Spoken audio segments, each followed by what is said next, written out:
Bonjour à toutes et tous et soyez les bienvenus dans ce nouvel épisode de Sur la route. Résonance a décidé de vous proposer régulièrement des émissions quelque peu spéciales autour du mouvement des Gilets jaunes. Mais justement, avez-vous le sentiment de vivre un moment inédit ? Vous en faites peut-être activement partie ? Le redoutez-vous ? Êtes-vous pour, contre, partagé ?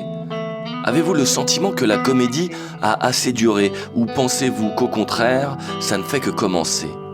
Ce qui paraît sûr, comme le dit lui-même Stéphane Trouille, qui peut savoir où nous en serons dans 6 mois ? En ce qui concerne Résonance, on pourrait dire que nous sommes en ébullition. Car en tant que médias de proximité, nous nous devions de plonger dans cette grosse marmite. C'est pourquoi, il y a peu, nous nous sommes rendus micros ouverts, par exemple sur Saillant, afin de récolter des témoignages pendant le festival « À part ça, tout va bien », dont le but était d'apporter un soutien aux 4 inculpés de Valence. Dans cet épisode, nous vous proposons d'écouter un extrait du débat qui s'est tenu ce jour-là, d'entendre les réflexions de Maria Briand sur son incarcération dans une prison de femmes sur Lyon, le témoignage de Stéphane Trouille, qui, entre autres, nous donnera sa version de ce qui s'est passé ce jour-là au Plateau des Couleurs. Mais on ouvre avec une première interview en compagnie d'Alice et Bastien, rencontrés pendant le festival « À part ça, tout va bien ».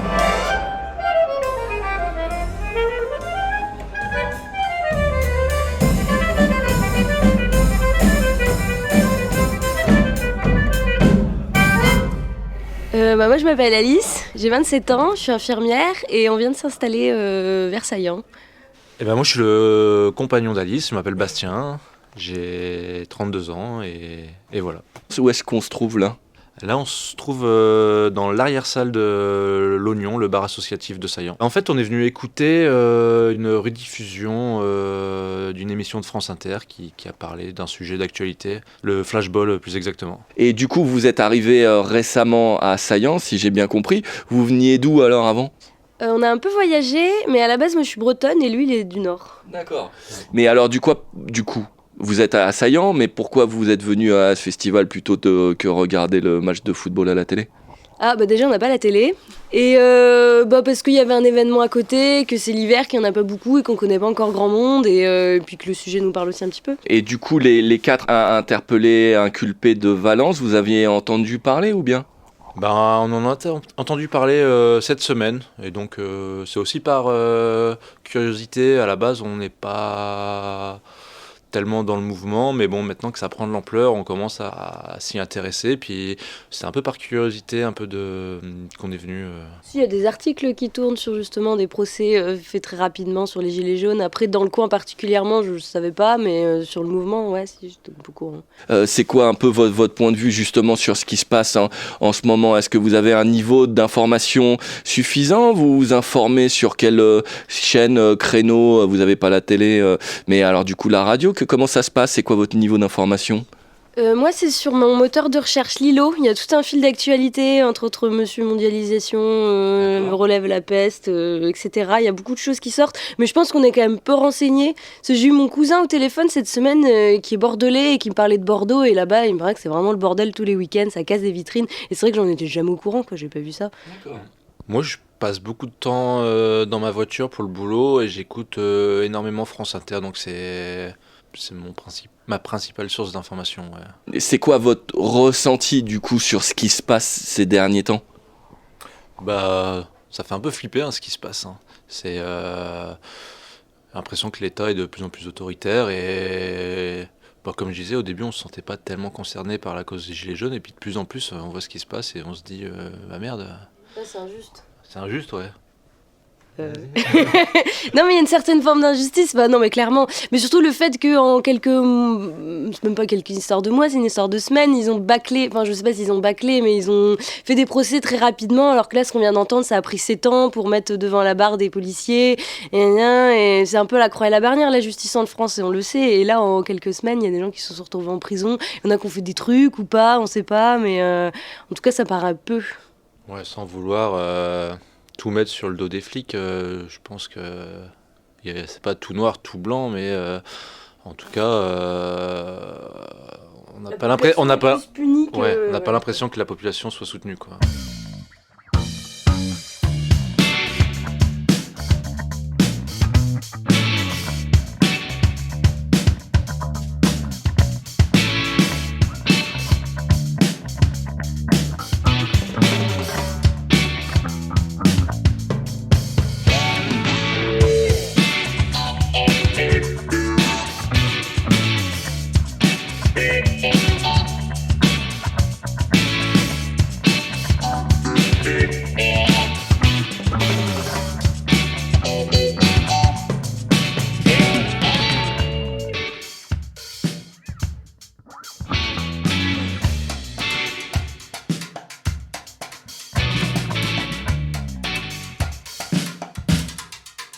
Avant d'écouter l'entretien que Stéphane Trouille a accordé au micro de l'association Résonance, retrouvons-le en compagnie de Maria Briand lors du débat qui s'est tenu ce jour-là.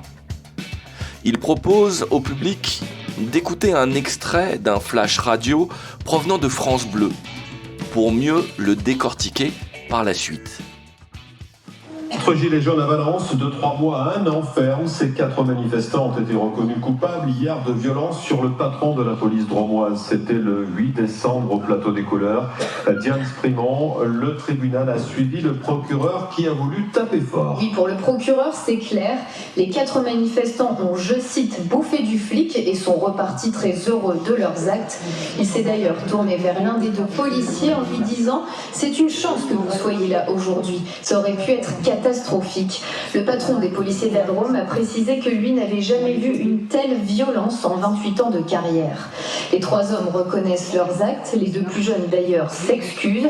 Quant à la manifestante qui est âgée de 37 ans, elle dit n'avoir frappé personne, mais pour apaiser les tensions, elle a tenu à aller saluer le policier à l'audience. Ils ne sont pas nos ennemis 24 heures sur 24, c'est des gens comme vous et moi, qui ont des familles aussi, qui ont eu peur ce jour-là, et je pense que c'était bien de le saluer aussi, de le faire remarquer en tout cas. Aucun n'a été conduit en prison, ils attendent maintenant l'aménagement de leur peine. Les 4 gilets jaunes sont interdits de manifester pendant 3 ans. Donc là encore une fois, on parle que du chef de la police, et au final par rapport à nous 4, il faut bien savoir qu'il y a un coup de pied qui est donné par nous 4, qui est reconnu par Tom. Et le reste, nous, on n'a pas eu affaire à lui en fait, à cette personne-là. Mais voilà, c'est que lui, on parle que de lui, bien sûr, parce que c'est aussi ce qui explique, je pense, la sévérité de la peine, c'est qu'il fallait faire un exemple par rapport à cette personne. Et voilà, et encore une fois, donc je ne sais plus comment elle le dit, donc là c'est le lendemain, et elle dit les 3 personnes reconnaissent les faits. Ce qui est faux, enfin je veux dire, les faits, c'est quoi les faits? Moi je reconnais que j'ai frappé quelqu'un, il n'y a pas de souci, mais j'ai pas frappé un policier, je ne savais pas que c'était un policier. Et donc là elle fait comme si, voilà, donc là-dessus on a envoyé, en tout cas à cette personne, Diane Sprimont, on a essayé de la contacter pour demander un droit de réponse, parce que quand il y a dans la presse des choses qui sont dites, qui sont fausses, vous avez le droit de faire un droit de réponse, mais au niveau juridique c'est assez flou, etc. Donc c'est difficile d'avoir gain de cause, mais en tout cas on a essayé de faire ce travail aussi, de répondre un peu à tout ça, parce que bon, c'est fait, mais quand même ça nous paraît important de réagir, et ça m'a même un petit... Ah oui, une dernière chose aussi, que j'ai pas retrouvé l'extrait, mais il faut quand même savoir que BFM le lendemain a osé dire que suite au rendu du juge, la salle avait applaudi. Et ça on n'a pas retrouvé, parce qu'en fait tu peux pas podcaster, enfin bref. S'il y a des personnes qui savent comment faire, retrouver BFM, donc on n'a pas retrouvé la chose. Mais voilà, donc jusqu'où ils vont, enfin voilà, avec des petites choses en marge, et qui bien sûr changent la perception qu'on a. Bah oui, ça a été applaudi, c'est normal, enfin voilà.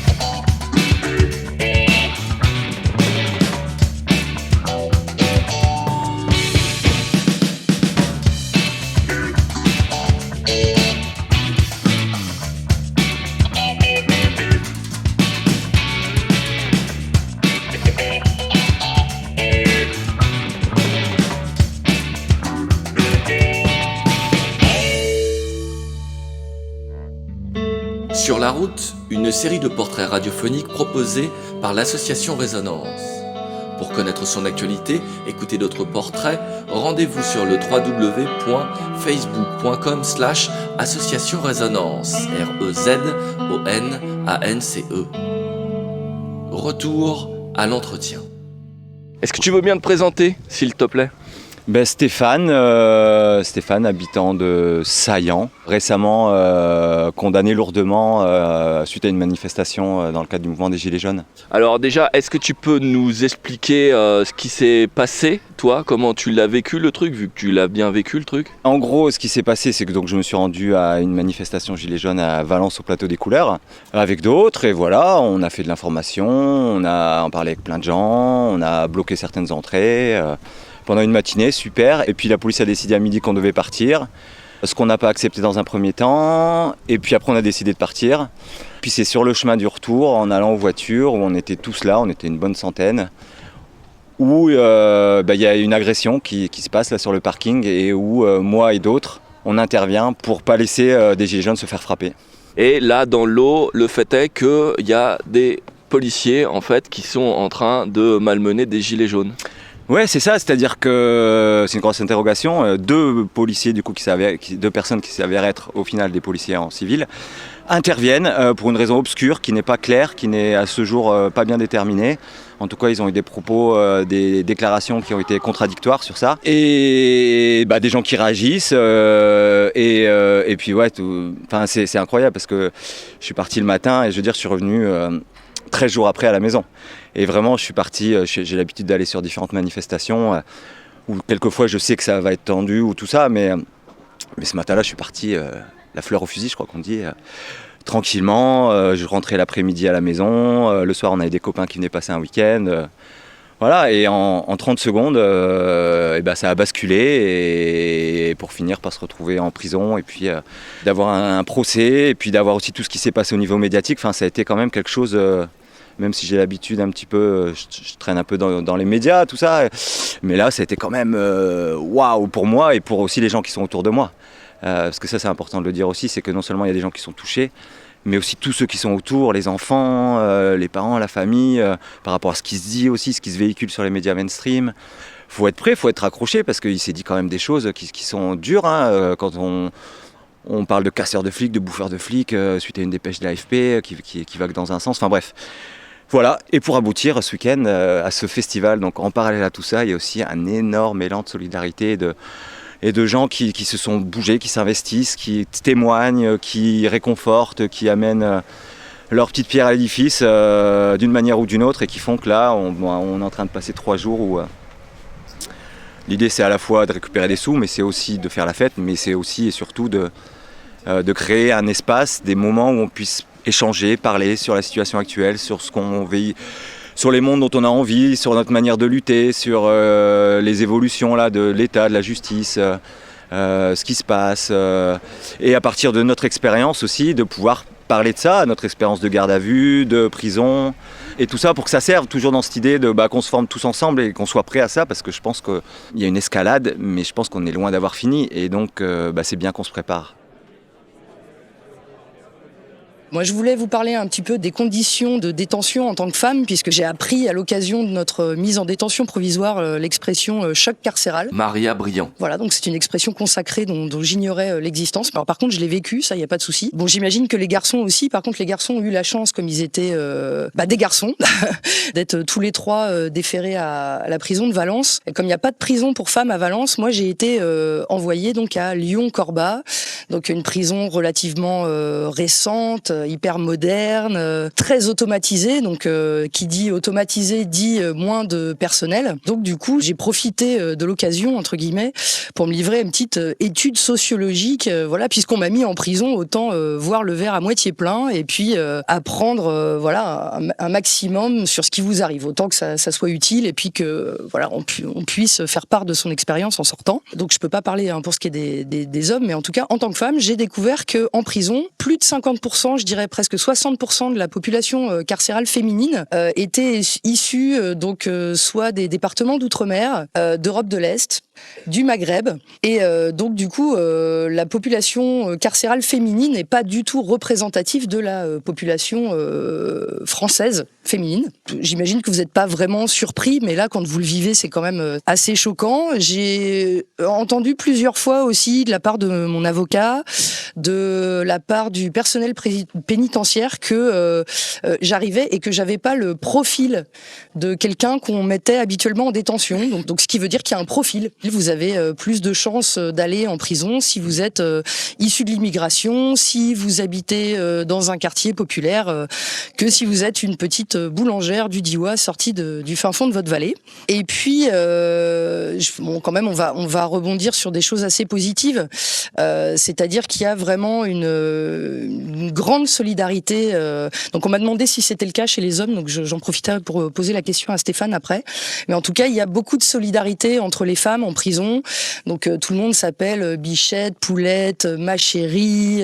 Quand on part en promenade, on pense à emmener du tabac, des bonbons, des petites douceurs pour les co-détenus en fait, qui n'ont pas la chance d'avoir des mandats de leur famille. Et donc du coup, depuis que je suis sortie, je me suis intéressée un petit peu à la question et j'en ai profité pour faire des recherches. J'ai découvert que la condition des femmes en prison était plus dure que celle des hommes, pour la bonne et simple raison qu'un homme, quand il va en prison, en fait, le cercle familial et notamment les femmes vont être très présentes autour des hommes qui sont incarcérés. Donc les femmes vont écrire à leurs compagnons, à leurs frères, à leurs cousins, etc. Les femmes vont vont aller au parloir. Elles vont essayer de faire amener les enfants pour que le lien perdure entre les papas qui sont incarcérés et leurs enfants. Étrangement, c'est pas le cas pour les femmes qui sont en prison, ou du moins beaucoup plus rarement. Souvent, quand une femme est incarcérée, le compagnon va refaire sa vie. Le compagnon va pas forcément, même très rarement en fait, emmener les enfants au parloir. Donc, moi, j'ai beaucoup discuté avec mes co-détenues. Donc, elles étaient pour la plupart très jeunes, donc avec des enfants très jeunes, et elles étaient pour certaines depuis plusieurs mois sans avoir vu leurs enfants, mais parfois sans avoir ne serait-ce que reçu une lettre ou des photos. Donc elles ne voient pas leurs enfants, grandir. Donc voilà, donc elles se retrouvent plus isolées que les hommes quand elles sont incarcérées. Voilà. C'est tellement pathétique de voir cela.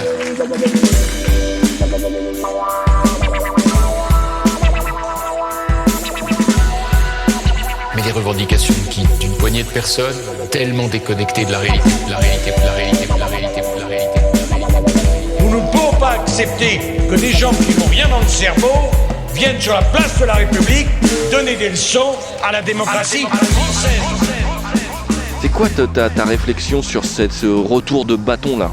Je pense que ça existe depuis un moment, mine de rien, dans des luttes peut-être plus ciblées, peut-être plus spécifiques. Sauf que là, on a un mouvement qui touche bien plus de monde, en termes de personnes, en termes de territoire. C'est du jamais vu depuis longtemps. Effectivement, je pense que l'État veut se protéger sans qu'il a chaud aux fesses, et du coup, tout devient permis, c'est-à-dire qu'on glisse d'une justice et d'une police où c'était des juges ou des procureurs qui pouvaient prendre des décisions d'assignation à résidence, de garde à vue, etc., à une justice où c'est directement le préfet qui va prendre des décisions, qui va décider lui-même sans avoir les contre-pouvoirs qui sont là pour dire non, ça c'est pas possible, etc. Donc il y a une intensification effectivement de tout ça qu'on peut vivre et qui, encore là, ils veulent passer une nouvelle loi là. À chaque fois ils nous pondent des nouveaux textes pour garder le contrôle et réduire les libertés. Sauf que là, je pense vraiment que leur technique de dire d'un côté il y a les gentils manifestants, de l'autre côté il y a les mauvais casseurs, c'est hyper pour eux. Et je pense que là il y a beaucoup de personnes qui ont des déclics et qui se posent des questions sur ce fameux état de droit qu'on nous vend, où on aura une justice indépendante, où on aura une police impartiale. Ce qui n'est concrètement plus le cas de plus en plus. Et donc la police devient un des outils utilisés par l'État pour faire persister cette manière de gouverner.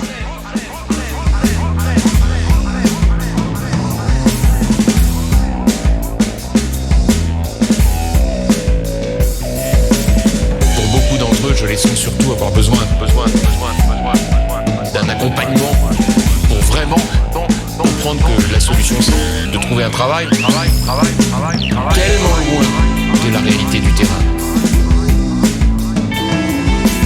tellement loin, tellement loin de la réalité du terrain. Tellement loin. L'attente des Français, c'est que notre pays soit commandé. L'attente des Français. L'étape suivante, c'est quoi alors d'après toi? Comment ça pourrait évoluer là? Ah bah là c'est vrai que on en discutait hier, qui peut dire là dans 6 mois où on en sera? C'est vraiment, il y a vraiment quelque chose qui se passe là, un bouillonnement, une vie incroyable, avec des questions, ça c'est clair, des questions aussi sur ce mouvement, certaines idées qui sont véhiculées aussi, mais en tout cas moi je vois ça comme un formidable espace de rencontre, d'expression, et tout ce qui se passe c'est incroyable, des gens qui se voyaient jamais, on a plutôt tendance dans nos vies à côtoyer, je trouve, plutôt des personnes de notre milieu, et là il y a quelque chose qui est en train de se passer, un plat là qui mijote et qui des graines qui sont semées et qui poussent, hein. Et tout ça pour moi c'est quelque chose qui est fort, et donc la suite, on peut partir dans plein de directions, on peut partir vers un régime autoritaire, et dans l'histoire ça s'est déjà vu.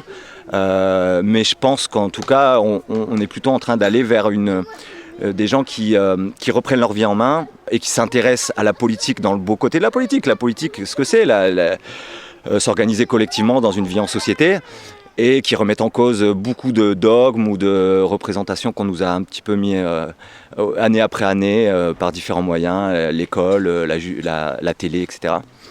Et qui là sont en train de faire des pas de côté.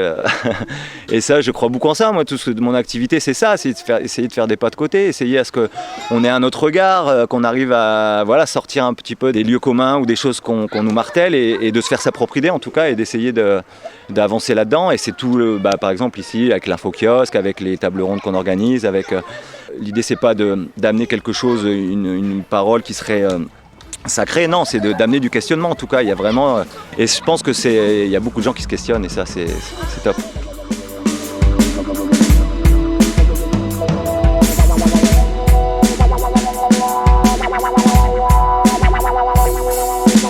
Tellement loin de la réalité du terrain.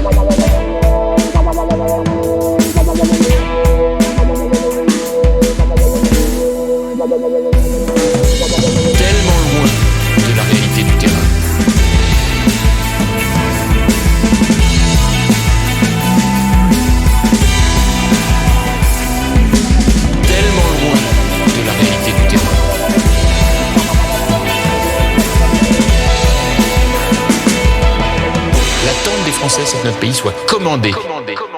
Si on reparle de Nuit debout, c'était un peu l'idée, mais sauf que ça n'a pas marché parce qu'il n'y a pas eu cette jonction. Et là, la jonction, elle est en train de se faire, et on est en train de rajouter des ingrédients dans ce plat qui est en train de prendre. Et plus il y en aura, mieux ce sera. Et il y a déjà beaucoup de gens qui sont dans ce mouvement. J'ai l'impression qu'il y a de plus en plus de gens qui agissent.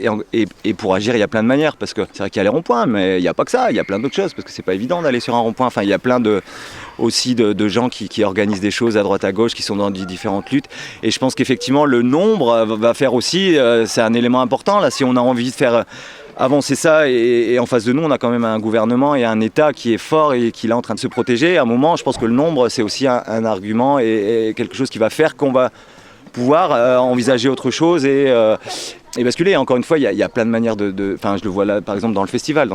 Hier, je discutais avec un des régisseurs, et c'est ce qu'il me disait. Il me disait, ouais, moi, je suis hyper touché par tout ce qui se passe, mais franchement, moi, aller sur les ronds-points, il fait froid, et puis j'ai mes gamins et tout. Et puis, il me dit, mais là, Steph, mais c'est trop bien. Ce festival, moi, ça me fait du bien. Je suis content de donner de moi, mais ça me fait du bien à moi aussi, parce que avec ce que je sais faire, je fais quelque chose qui a du sens et qui s'inscrit dans ce mouvement. Et donc, vraiment, je pense qu'il y a plein de manières de se mobiliser. Et je pense qu'il y a vraiment la place pour tout le monde. On en reparlera dans les livres d'histoire, je pense. Ça va être quelque chose... apparemment, là, aujourd'hui, j'ai regardé un petit peu les infos, il y a une grosse mobilisation. Enfin, je pense qu'il y a vraiment quelque chose qui se vit, là, en ce moment. C'est difficile quand on est... c'est le moment présent, mais moi, je sens des frémissements que du jamais vu, quoi. Et je suis en vie, là. Je suis en vie avec tout ce qui se passe. De voir ça, de voir... toute cette énergie et ces gens qui se lèvent, qui se mettent debout et qui n'ont plus peur, qui s'expriment, qui organisent des choses, Ouais, ça fait du bien. Voilà, cet épisode touche à sa fin. Merci à Maria Briand, Alice, Bastien et Stéphane Trouille. Merci également à Fabrice Larcade pour le partage de sons. Des enregistrements et entretiens menés par Sébastien Roblin de l'association Résonance. Mixage et musique par Indie Grand. Si vous voulez être informé ou apporter votre soutien aux 4 inculpés de Valence, rendez-vous sur le facebook.com/les4 en chiffres de Valence. Si vous voulez réécouter cette émission ou les émissions précédentes, notamment l'émission spéciale Gilets jaunes consacrée aux médias, rendez-vous sur le mixcloud.com/sur la route. Et si vous voulez connaître l'actualité de l'association Résonance, rendez-vous sur le facebook.com/association Résonance. Résonance, REZONANCE. Sur la route, une série de portraits radiophoniques.